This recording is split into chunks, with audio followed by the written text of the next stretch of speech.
Assalamualaikum warahmatullahi wabarakatuh. Selamat pagi anak-anak. Pada pagi hari ini, sebelum kita mulai pelajarannya, marilah kita berdoa menurut agama dan keyakinan kita masing-masing. Dan bagi yang beragama Islam, tolong ketua kelas pimpin doanya. Amin.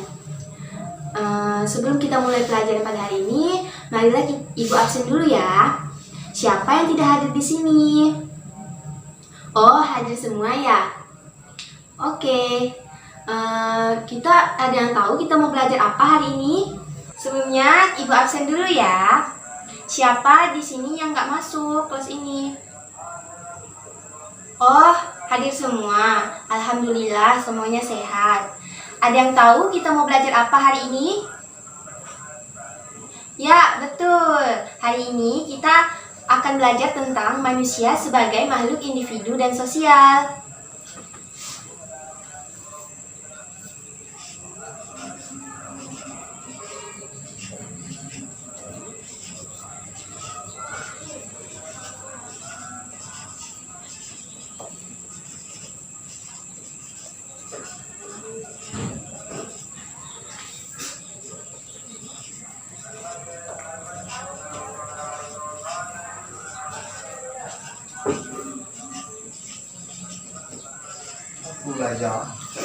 Yang pertama, kita akan belajar mengenai pengertian manusia sebagai makhluk individu dan sosial.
Oke, yang pertama, pengertian manusia sebagai makhluk individu. Individu berasal dari kata in dan divided. Dalam bahasa Inggris, in salah satunya mengandung pengertian tidak, sedangkan divided artinya terbagi. Jadi, individu artinya tidak terbagi. Dalam bahasa Latin, individu berasal dari kata individuum yang berarti tak terbagi. Jadi, individu merupakan suatu sebutan yang dipakai untuk menyatakan suatu kesatuan yang paling terkecil dan tak terbatas. Oke, yang kedua, pengertian manusia sebagai makhluk sosial. Menurut kodratnya, manusia selain sebagai makhluk individu, mereka juga merupakan makhluk sosial. Sosial berasal dari akar bahasa Latin, yaitu socius, yang artinya berkawan atau bermasyarakat. Dan pada dasarnya, setiap individu tidak dapat lepas dari manusia lain. Yang kedua, kita belajar tentang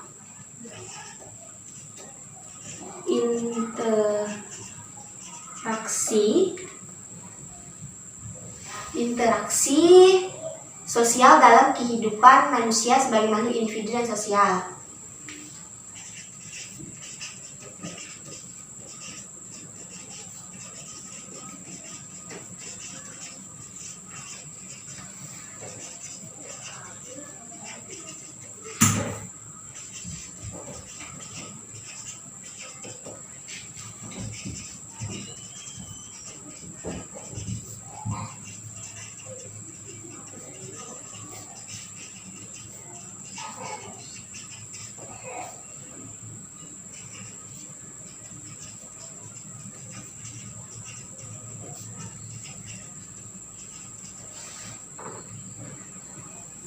Bentuk interaksi sosial dibagi menjadi dua. Yang pertama yaitu proses asosiatif, terdiri dari dua bentuk khusus, yaitu akomodasi dan asimilasi. Yang kedua yaitu proses disosiatif. Disosiatif terdiri dari tiga bentuk khusus, yaitu persaingan, kontravensi, dan pertentangan. Kita bahas yang pertama.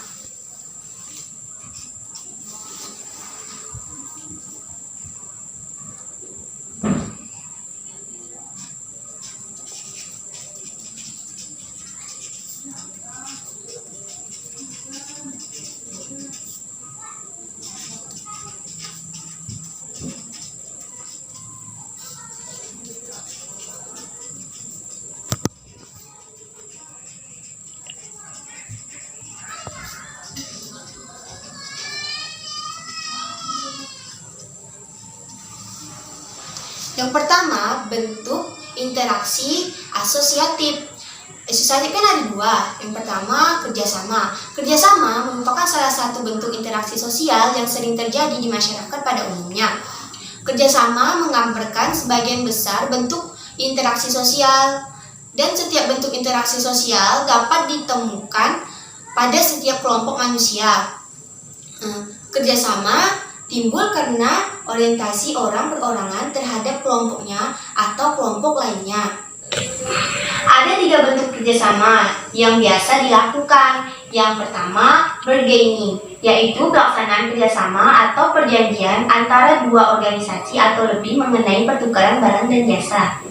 Yang kedua, cooperation, yaitu penerimaan unsur baru dalam kepemimpinan atau dalam pelaksanaan politik dalam suatu organisasi. Yang ketiga, coalition, yaitu kombinasi antar dua organisasi atau lebih yang mempunyai pandangan dan tujuan yang sama. Yang kedua, bentuk interaksi asosiatif yang kedua yaitu akomodasi. Akomodasi adalah suatu kegiatan adanya keseimbangan dalam interaksi orang perorangan dan dari kelompok manusia sehubungan dengan nilai dan norma yang berlaku di masyarakat. Ada beberapa bentuk akomodasi, di antaranya yang pertama, coercion adalah bentuk akomodasi yang prosesnya dilaksanakan karena adanya suatu paksaan. Yang kedua, compromise adalah salah satu bentuk akomodasi di mana pihak yang terlibat perselisihan mengurangi tuntutannya agar tercapai suatu penyelesaian terhadap perselisihan tersebut. Yang ketiga, arbitration adalah suatu cara untuk mencapai kompromis apabila pihak yang berselisih tidak sanggup untuk mencapainya sendiri. Yang keempat, mediation adalah cara untuk mencapai penyelesaian dalam perselisihan dengan cara menghadirkan orang ketiga yang netral dalam soal perselisihan yang ada. Yang kelima, conciliation adalah usaha untuk mengabulkan atau mempertemukan keinginan pihak yang berselisih agar tercapainya suatu persetujuan bersama. Yang keenam, toleration adalah bentuk akomodasi tanpa persetujuan yang formal. Contohnya toleransi dalam beribadah. Yang ketujuh, stalemate adalah suatu akomodasi di mana pihak-pihak yang berkepentingan mempunyai yang seimbang, berhenti pada titik tertentu dalam melakukan pertentangannya. Yang kedelapan, adjudication adalah perselisihan perkara atau sengketa di pengadilan. Yang kedua, bentuk interaksi disosiatif. Yang pertama, bentuknya persaingan.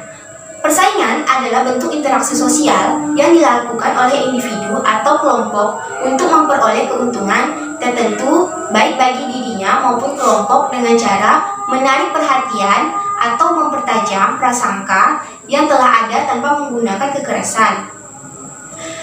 Yang kedua, kontravensi Kontroversi adalah perasaan yang mengejolak yang ada pada diri seseorang yang ditandai oleh adanya ketidakpastian dalam diri seseorang. Yang ketiga, pertentangan. Pertentangan merupakan suatu bentuk interaksi individu atau kelompok sosial yang berusaha untuk mencapai tujuannya dengan cara menentang pihak yang lain atau pihak yang menghalanginya dengan ancaman atau tindak kekerasan. Selanjutnya, yang ketiga, kita akan mempelajari tentang pengembangan manusia sebagai makhluk individu dan sosial.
Yang pertama, pengembangan manusia sebagai makhluk individu.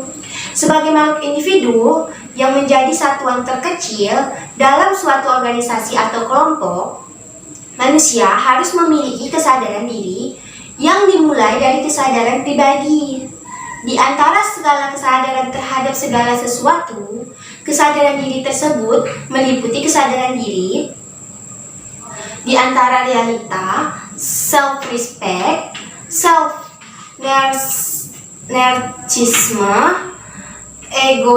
egoisme, martabat kepribadian, pembedaan, dan persamaan dengan pribadi lain.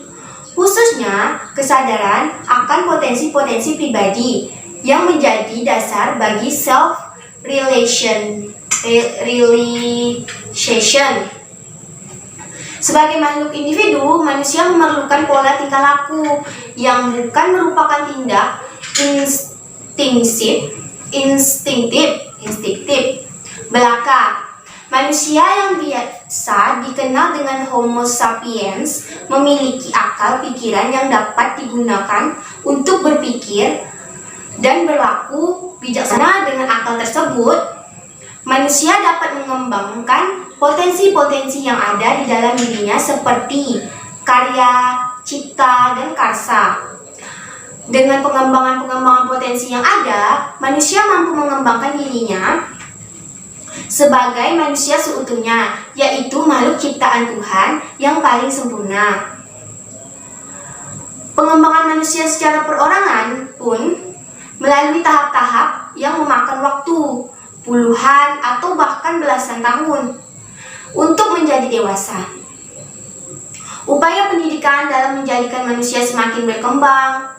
Perkembangan keindividuan memungkinkan seseorang untuk mengembangkan setiap potensi yang ada pada dirinya secara optimal.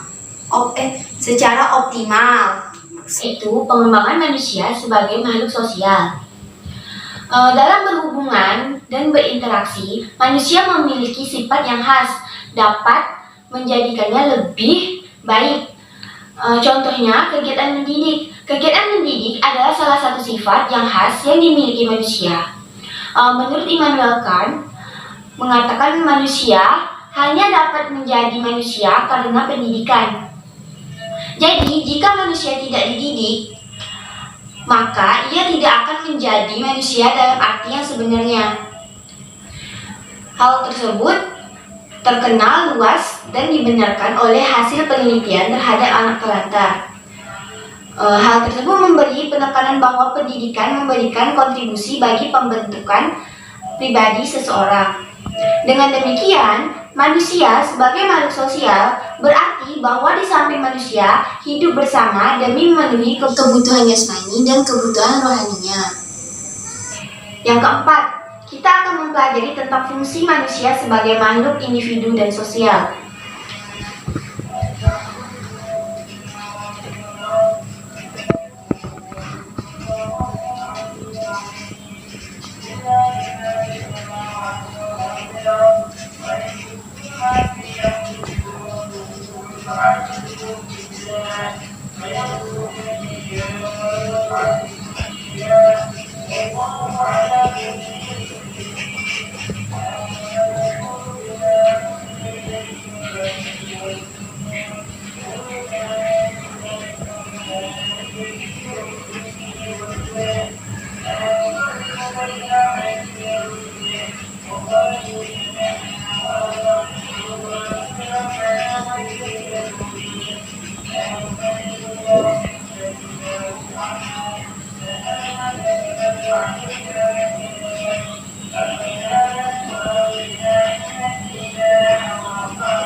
Yang pertama, fungsi manusia sebagai makhluk individu.